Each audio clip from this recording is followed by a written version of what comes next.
शासन व्यवस्था की। आज हम बात करेंगे सत्ता की। आज हम बात करेंगे राजनीतिक व्यवस्था की।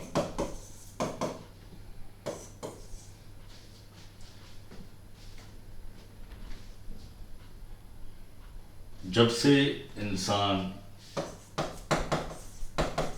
आदि मानव से विकास की ओर अग्रसर हुआ है, जब से इवोल्यूशन ऑफ मैनकाइंड या इवोल्यूशन ऑफ मैन हो रहा है, तब से लेके जो उसकी शासन की व्यवस्था है, सत्ता का आधार है, जो राजनीतिक स्वरूप है, उसमें भी मानव के साथ साथ विकास होता रहा है।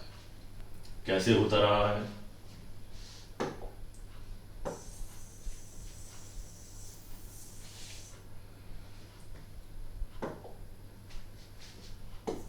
एक कबीले से लेकर एक जो अराजकता वादी जो व्यवस्था थी, तब से लेकर उसके बाद जब धीरे धीरे राजतंत्र की स्थापना हुई, कुलीन तंत्र की स्थापना हुई, उसके बाद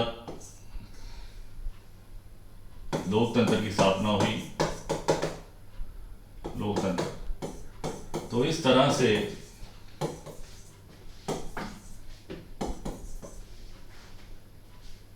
समय के अंतराल के साथ जैसे जैसे मानव की सोच विकसित होती गई, वैसे वैसे व्यवस्था पर नियंत्रण जो है उसमें भी बदलाव आना शुरू हो गया। कबीला था, जब आदि मानव था, छोटे छोटे कबीलों में वो बसता था और उसका आधार शक्ति होती थी। शक्ति कैसे कि कोई शक्तिशाली व्यक्ति जो है उसको कबीले का सरदार माना गया और निर्णय लेने की शक्ति उसके पास थी।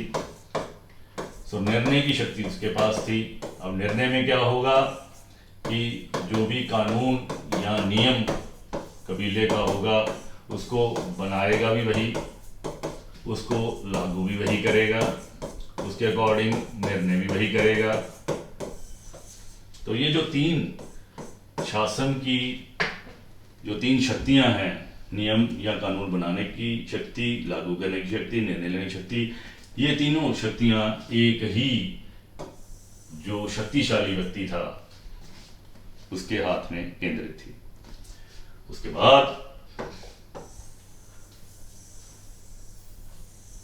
कबीले जो है ये अलग अलग कबीलों में, एक कबीला, दो कबीला, तीन कबीले, चार कबीले, पांच कबीले, तो अलग अलग कबीलों में जो कानून की व्यवस्था थी, जो नियम थे, वो व्यक्तिवाद पर आधारित थे। तो व्यक्तिवाद, तो इंडिविजुअलिस्ट, तो ये जो टाइम था ये इंडिविजुअलिस्ट था, यानी एक व्यक्ति अपने अकॉर्डिंग कानून बनाता था, अपने अकॉर्डिंग उसको लागू करता था, अपने अकॉर्डिंग ही उसके अकॉर्डिंग निर्णय करता था। तो ये एक तरह से अराजकता की स्थिति थी।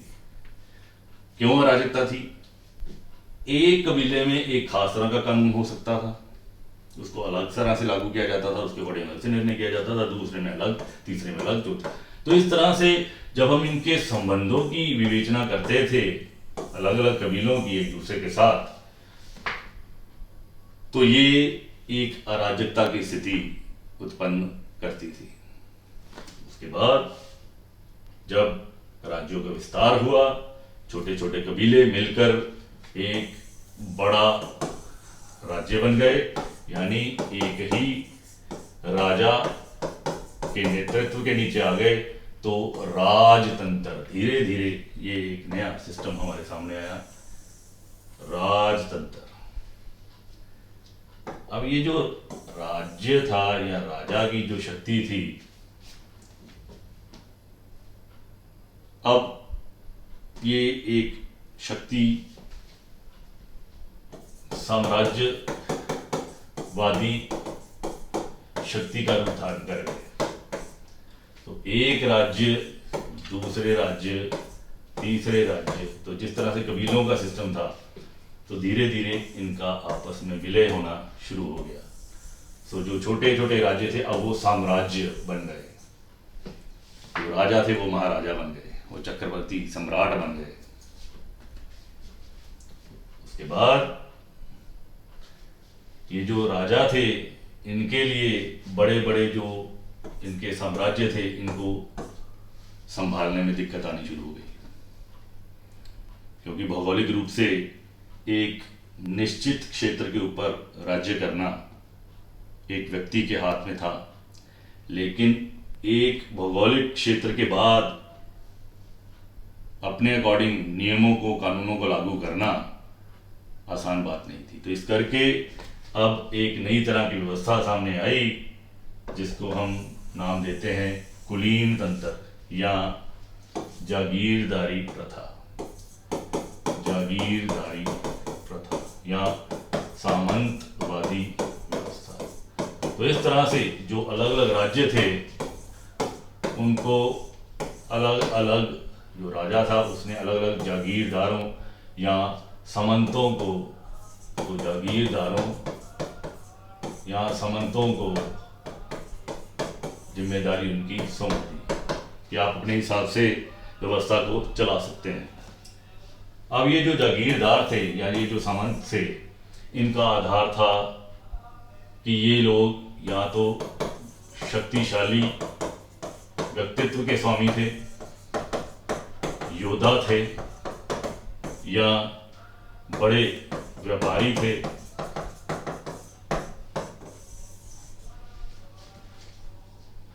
बाहुबली थे। तो इस तरह से ये एक नई तरह की व्यवस्था हमारे सामने है, जागीरदारी या सामंतवादी, जिनको हम कुलीन तंत्र भी कहते हैं।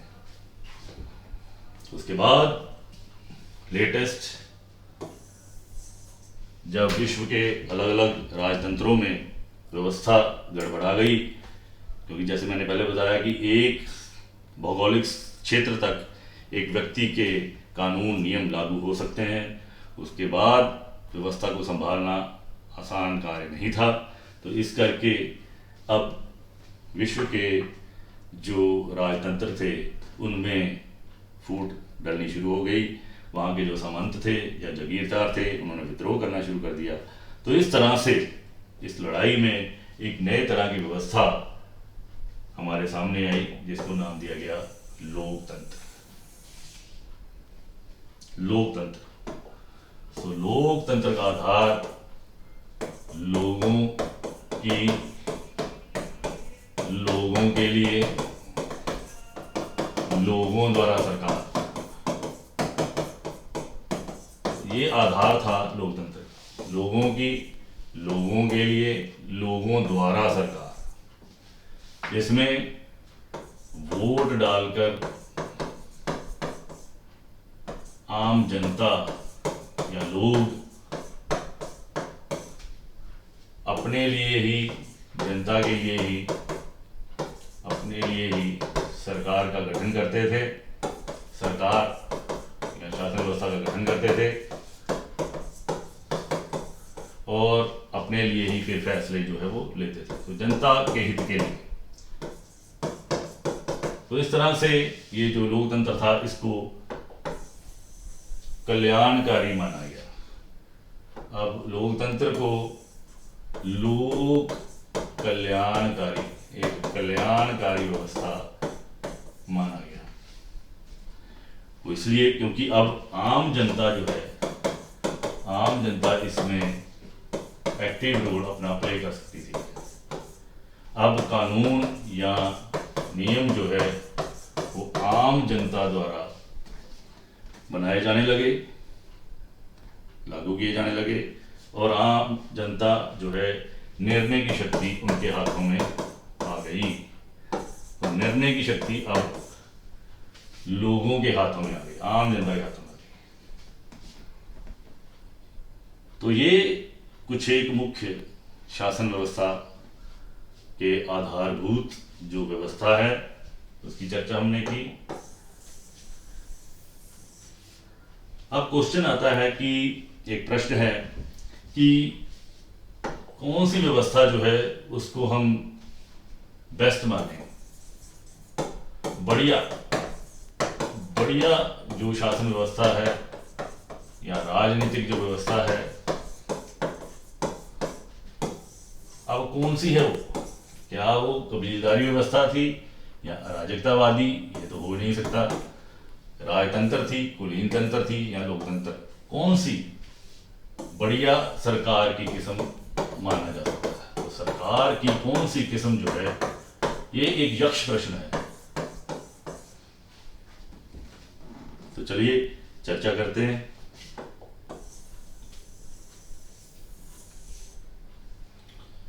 अब कबीलदारी व्यवस्था, अब जो कबीलदारी व्यवस्था थी ये क्योंकि आदि मानव के साथ जुड़ी थी। अब चूंकि आदि मानव का अस्तित्व नहीं है तो कबीलदारी व्यवस्था भी इसका अस्तित्व नहीं है। हाँ, आधुनिक रूप में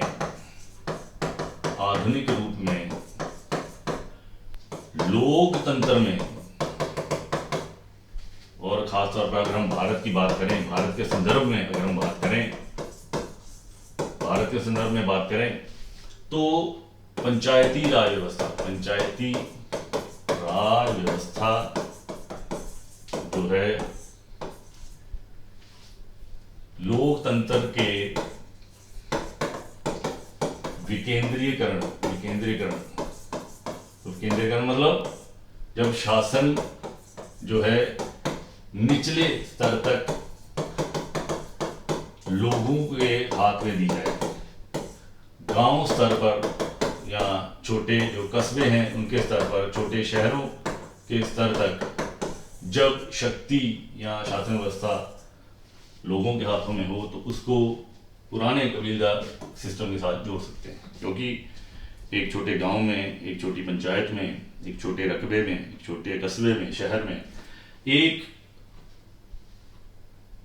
व्यक्ति विशेष की जो लोकप्रियता है उसका आधार कायम हो सकता है। तो वहाँ की जनता के अकॉर्डिंग वहाँ पर व्यवस्था जो है वो निचले स्तर पर लोगों की सहायता से चलाई जा सकती है।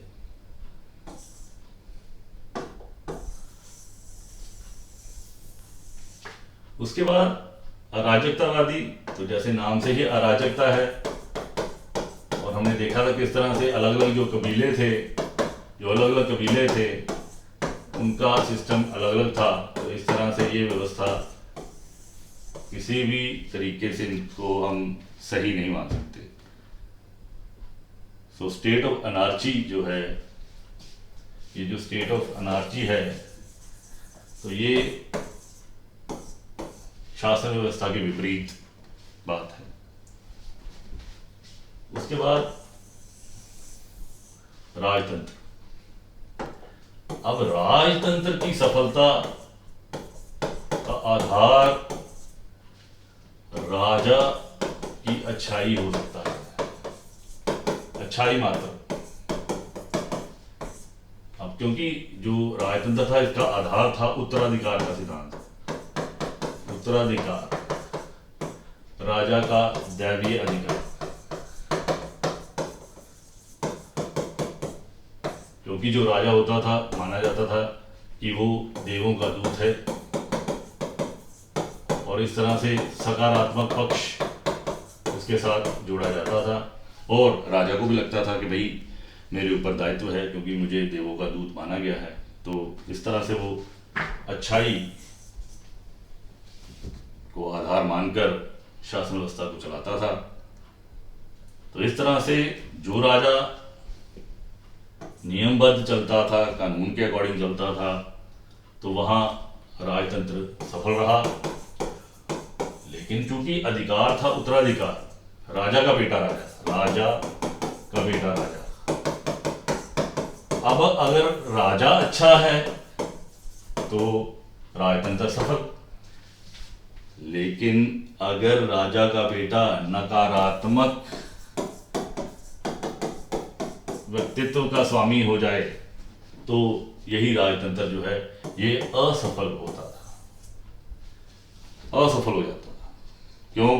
क्योंकि एक बड़े साम्राज्य, एक बड़े राज्य की व्यवस्था का आधार जब कोई नकारात्मक व्यक्तित्व का स्वामी राजा बन जाता था तो वहां पर अराजकता का बोलबाला हो जाता था। तो इस तरह से राजतंत्र को भी सही नहीं माना गया।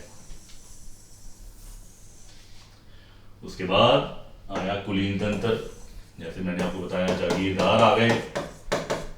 माना जाने लगा कि छोटे छोटे जो राज्य हैं, जो छोटे छोटे राज्य हैं, उसमें एक अच्छे व्यक्ति को जागीरदार, चाहे वो बाहुबल के आधार पर है, चाहे व्यापार के आधार पर है, किसी कारणवश लोकप्रिय है, तो उसको वहां का स्वामी नियुक्त कर दिया जाता था। लेकिन इस व्यवस्था से विद्रोह की जो संभावना है वो अटल थी। जब कोई जागीरदार सामंत अपने आप को महत्वाकांक्षी बना लेता था, उसको लगता था कि नहीं, मेरे साथ लगते और राज्य भी मेरे अधीन आने चाहिए, बाकी जागीरें भी मेरे हाथ में आनी चाहिए, मुझे राजा की कृपा का पात्र बनना है, मुझे भी एक बड़े राज की स्थापना करनी है, साम्राज्य की स्थापना करनी है। तो ये जो उनकी महत्वाकांक्षा, एक विद्रोह की संभावना और एक जो उनकी महत्वाकांक्षा थी, इससे जागीरदारी प्रथा जो है इसके ऊपर भी प्रश्न चिन्ह लग गए। और इस तरह से ये जो जागीरदार थे, सामंतवाद थे, ये आपस में लड़ते झगड़ते रहते थे। और इसका परिणाम क्या हुआ? दुष्परिणाम भारत के संदर्भ में अगर हम बात करें तो भारत के संदर्भ में जो बाहर के जो आक्रमणकारी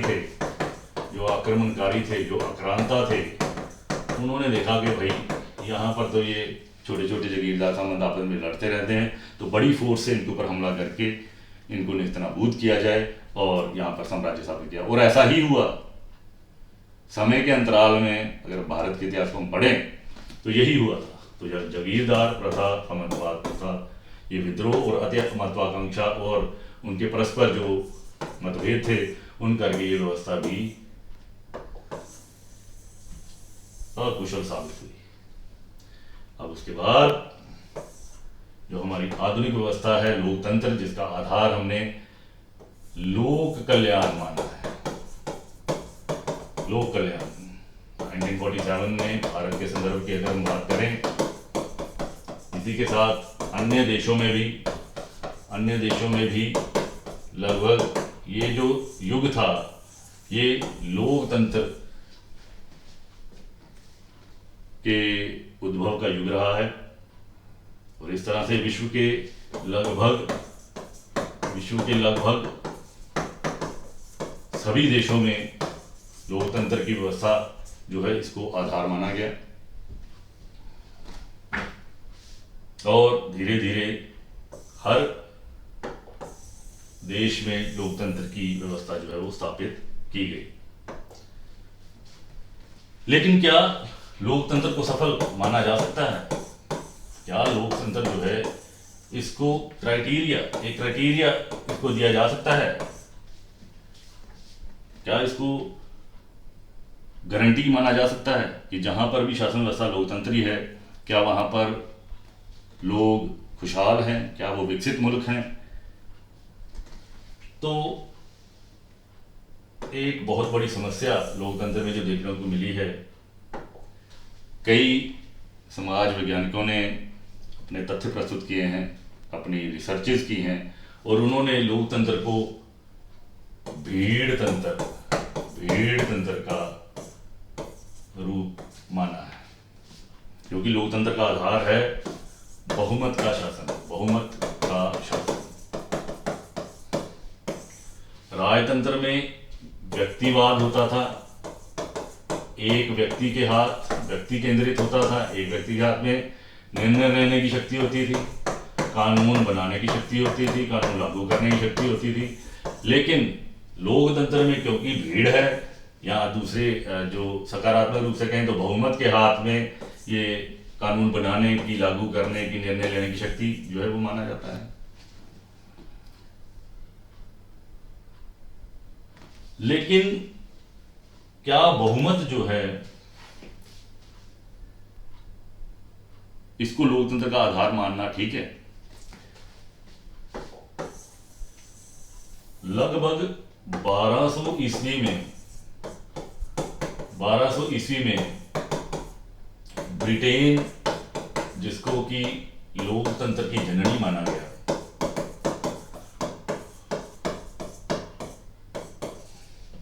वहां पर लोकतंत्र की जो आधारभूत संरचना है वो स्थापित शुरू हो गई, और धीरे धीरे इसने विश्व के दूसरे देशों में अपनी जो कॉलोनियल जो पावर है उसको स्थापित किया, और वहां पर जाकर डेमोक्रेटिक रूल्स जो है वो ब्रिटेन की तरह स्थापित करने शुरू कर दिए। भारत भी उनमें से एक था। तो इस तरह से लोकतंत्र 1200 ईस्वी में स्थापित होना शुरू हो गया था। आज 1200 साल ऊपर हो गए, आज 2024 है। तो इन 1200 साल में जो लोकतंत्र है इसने भी कई रूप देखे, कई रूप दिखाए, और उसके आधार पर जो सोशल साइंटिस्ट हैं, जो विद्वान हैं, जो समाज विज्ञानी हैं, उन्होंने माना कि लोकतंत्र जो है ये सफलता की कसौटी पर पूरी तरह से सफल नहीं माना जा सकता। लोकतंत्र का आधार वोट की ताकत है, वोट, और सदियों तक 1200 से लेकर 19वीं सदी तक बहुमत या सभी जो वर्ग हैं उनको वोट देने का अधिकार नहीं था उनके पास।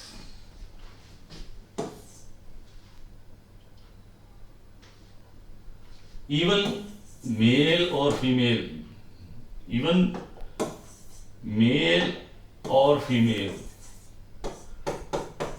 सिर्फ वोट मेल ही डालते थे,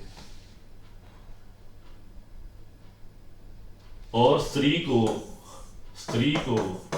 वोट का अधिकार नहीं था, सिर्फ पुरुष ही डालते थे, क्योंकि माना जाता था कि स्त्री जो है ये वोट का सही इस्तेमाल नहीं करती। शादी से पहले ये माता पिता की सुन के अपनी निर्णय लेती है, शादी के बाद हस्बैंड से पूछकर निर्णय लेती है।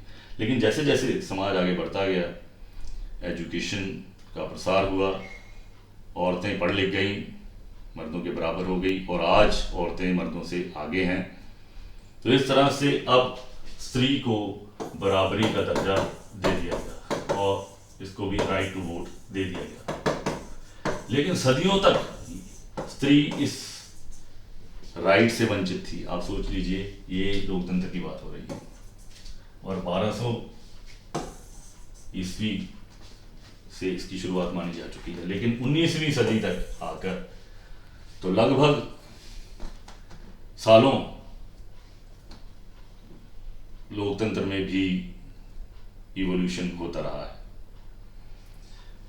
वोट का आधार पैसा भी माना गया, कि जो संभ्रांत परिवार के लोग हैं, जिनमें कुलीन तंत्र की बात हुई थी,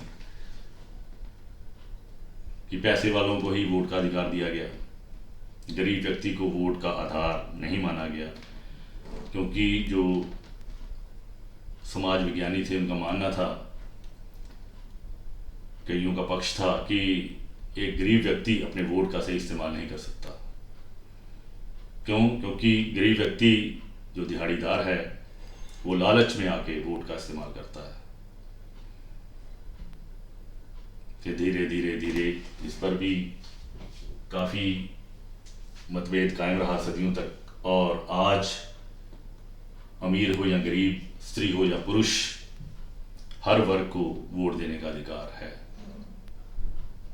फिर एक और मतभेद था वोट के आधार पर लोकतंत्र में कि पढ़े लिखे लोगों को ही वोट का अधिकार होना चाहिए, क्योंकि जो पढ़ा लिखा वर्ग है उसको शासन व्यवस्था की जानकारी होती है, तो वो उसके मुताबिक अपने वोट का सही इस्तेमाल कर सकता है। लेकिन फिर आंदोलन हुए, अभियान चलाए गए और कहा गया कि भी क्या जो पढ़े लिखे नहीं हैं, क्या वो सूझबूझ के स्वामी नहीं होते, तो उनको भी वोट का अधिकार दिया जाना चाहिए, चाहे वो पढ़ा लिखा है चाहे वो अनपढ़ है। तो इस तरह से आज 2024 में जिन भी देशों में लोकतंत्र स्थापित है वहां पर हर वर्ग को वोट देने का अधिकार है, बिना किसी भेदभाव के। तो इस तरह से हम लोकतंत्र को कई हद तक बाकी जो हमारी व्यवस्था जो हमने स्टडी की उससे सफल मान सकते हैं।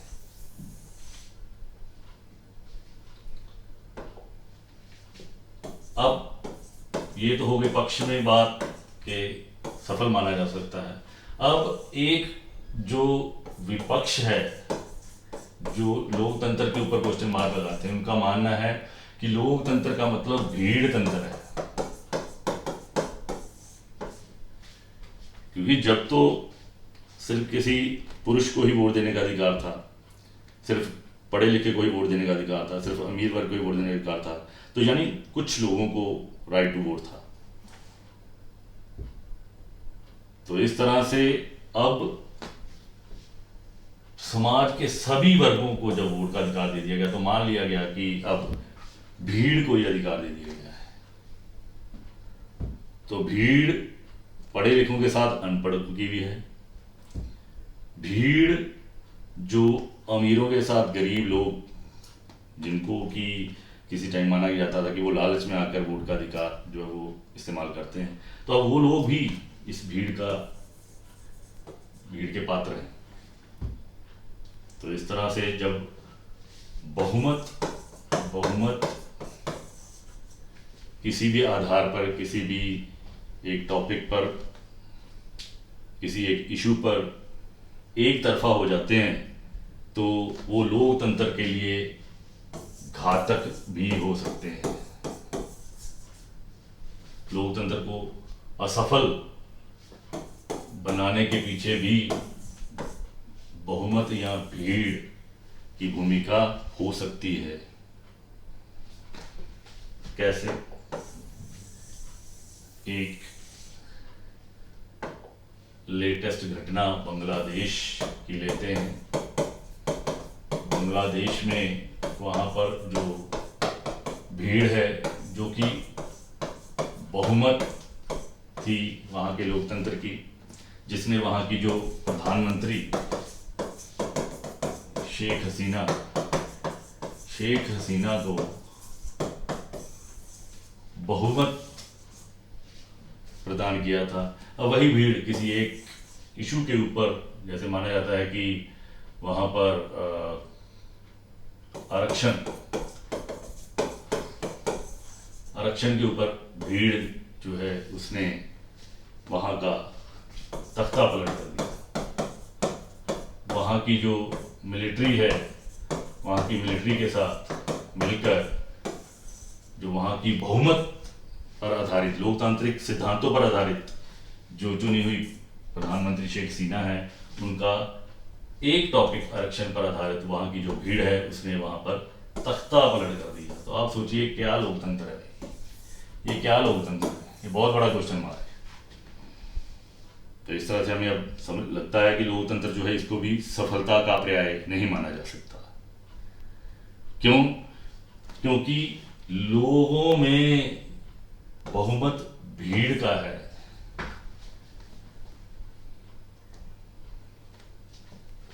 चलिए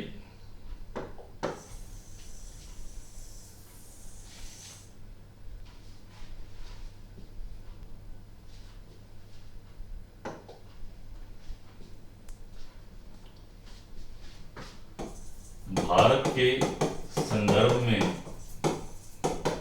हम चर्चा तो भारत शुरू से राजतंत्र से लोकतंत्र में सत्ता का परिवर्तन हुआ। तो सत्ता का हस्तांतरण जो है, हस्तांतरण ये राजतंत्र से लोकतंत्र में हुआ। और अगर हम भारत के इतिहास, भारत के स्वर्णिम इतिहास की अगर हम बात करें, भारत के जो स्वर्णिम इतिहास है अगर हम उसकी चर्चा करें, तो स्वर्णिम इतिहास भारत का राजतंत्र गुप्त काल को माना गया है। गुप्त काल, समुद्रगुप्त। तो समुद्रगुप्त जो थे वो एक राजा थे। तो ये राजतंत्र का आधार भारत के इतिहास की स्वर्णिम जो गाथा है वो राजतंत्र के साथ जुड़ा है। लेकिन समय के अंतराल में कई आक्रांता यहाँ पर आए, जिनमें तुर्क, मंगोल, अंग्रेज, डच, पुर्तगाली, फ्रांसीसी, उन्होंने अपने अपने हिसाब से राजतंत्र में अपने कायदे कानूनों का समावेश किया। और इस तरह से राजतंत्र का एक विकृत रूप जो है हमें देखने को मिला। और इस तरह से सदियों की गुलामी के बाद 1947 में भारत लोकतंत्र के रूप में स्थापित हुआ।